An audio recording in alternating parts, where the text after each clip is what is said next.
Guys, आपको एक ten ले लेनी है और फिर आपको 5 सेंटीमीटर एंड 10 सेंटीमीटर का मार्कर लेना है। फिर आपको 5 सेंटीमीटर वाले को कट कर लेना है। फिर आपको इसको मोड़ लेना है। मैं आपको मोड़ के बताता हूँ कैसे मोड़ते हैं।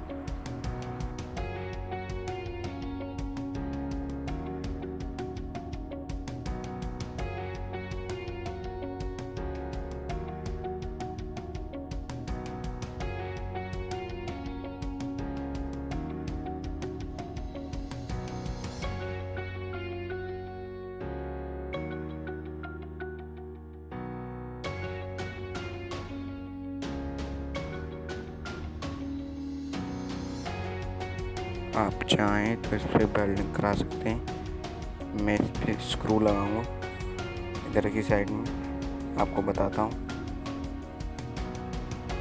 अब इसको रख देते हैं हम साइड में। मेरे पास इससे बड़ा था, हमने पूरा काम कर लिया है।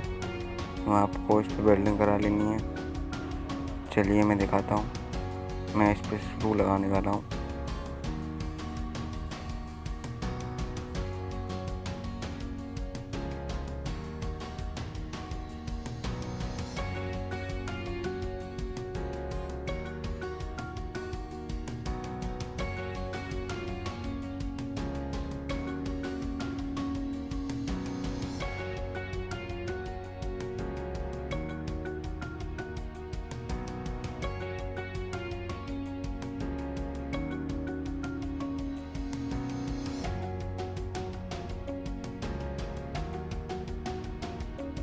हमारे ये बन के तैयार हो चुका है।